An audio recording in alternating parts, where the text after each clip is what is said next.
World War III, how Russia and its allies planned to crush NATO. The Warsaw Pact plan makes clear two things. First, in a surprise attack, the most important forces are the ground forces. The quicker they can advance, the sooner they can overrun NATO, and that includes air bases and naval facilities. The faster they can force West Germany to surrender, the sooner the rest of NATO runs out of reasons to continue fighting and the specter of all-out nuclear war recedes. Last month in the National Interest we discussed NATO's plan for World War III in Europe. The scenario, set in the late 1980s, assumed that the forces of the Soviet Union and the rest of the Warsaw Pact, namely East Germany, Poland, Czechoslovakia, and Hungary, steamrollered West Germany to defeat NATO. The plan assumed the Western alliance would defend as far forward as possible while avoiding the use of tactical nuclear weapons. But what about the Warsaw Pact?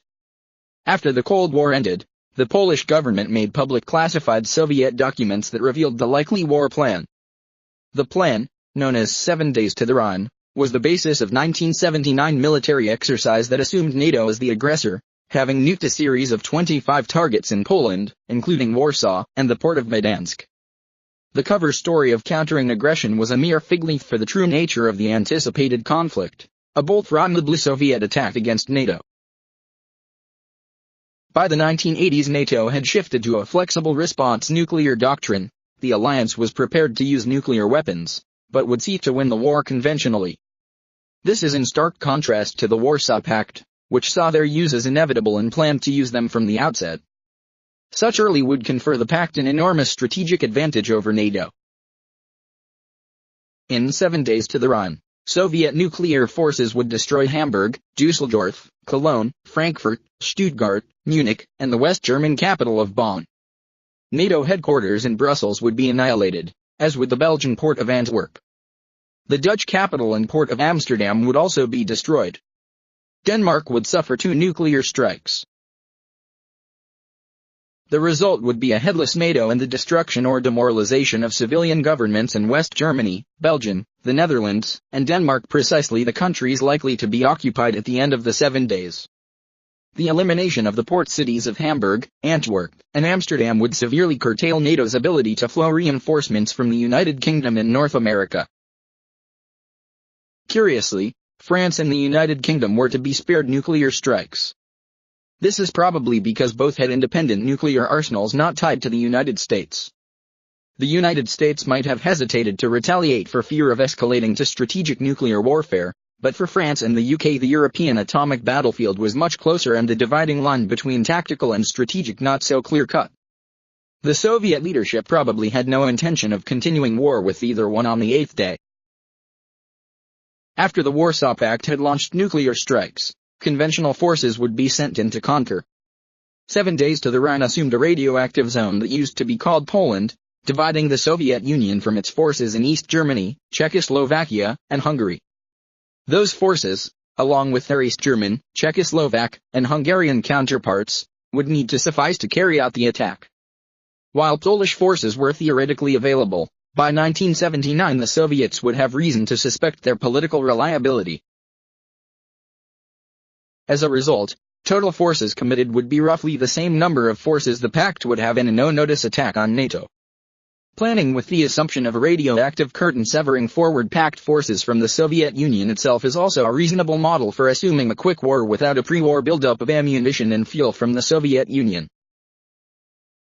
Leading the spearhead aimed at the heart of NATO would be the group of Soviet forces in Germany.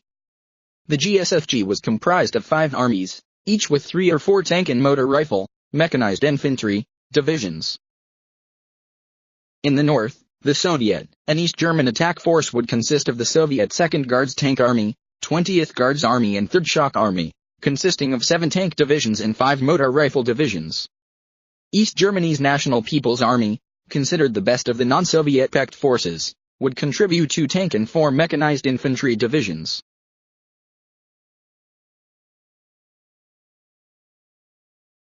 This combined northern force of 18 combat divisions, plus artillery, air assault, and special forces, would smash into the combined Danish, Dutch, West German, British, and Belgian forces facing them.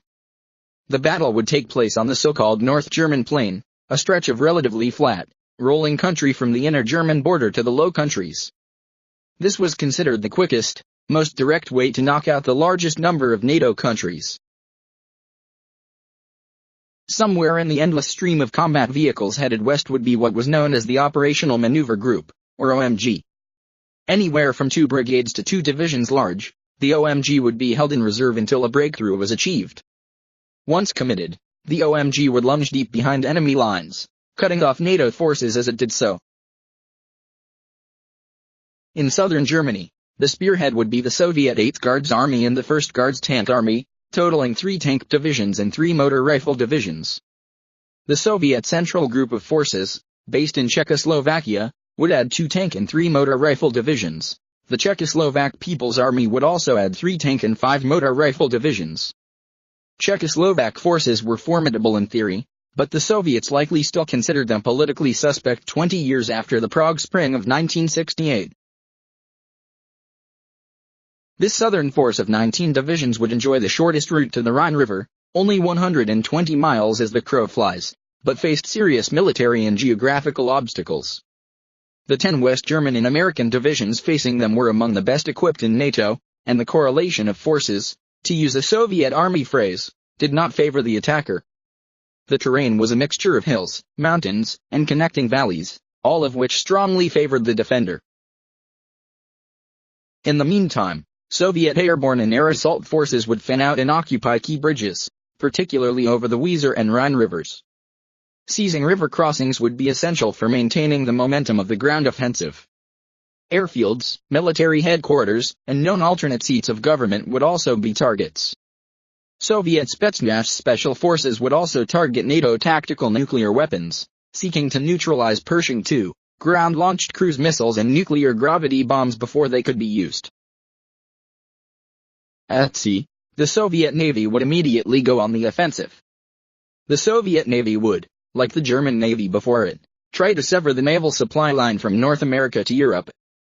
The Soviet Navy would also immediately try to destroy American aircraft carriers, which with their airborne nuclear weapons were a wildcard, capable of delivering nuclear strikes against a variety of targets over vast ranges. The most important goal of the Soviet Navy would be to safeguard its ballistic missile submarines hiding in the Barents Sea bastion. Whether or not Moscow won or lost in the conventional realm, this would preserve a second strike strategic capability against the United States. If the Americans were successful in wiping out Soviet boomers, that could embolden them to launch a nuclear first strike. Warsaw Pact aviation was to be very busy. Assuming a short 7-day war, there would not be time to execute a proper air defense suppression campaign. Much of NATO's leadership would have been killed during the nuclear attacks, and as a result NATO air defenses would be disorganized. Pact air forces might simply press on without attempting to destroy NATO air defenses. Assuming a no-notice war, most combat missions would be pre-planned counter-air missions and airstrikes against known airfields, army bases, and NATO ground positions.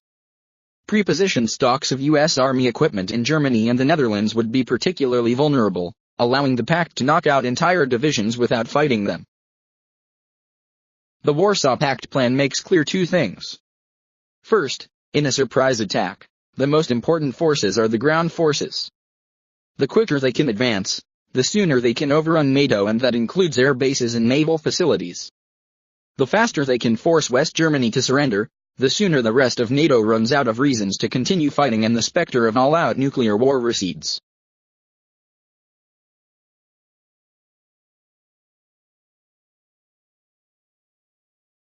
Second, NATO would have lost the war.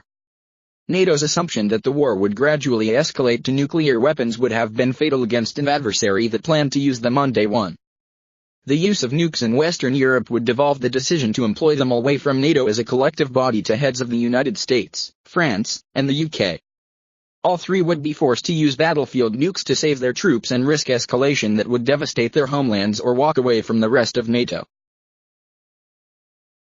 While the World War III scenario in Europe was always unlikely, it was also the most dangerous. We now know that, instead of an escalation to nuclear war being a possibility, it was virtually guaranteed.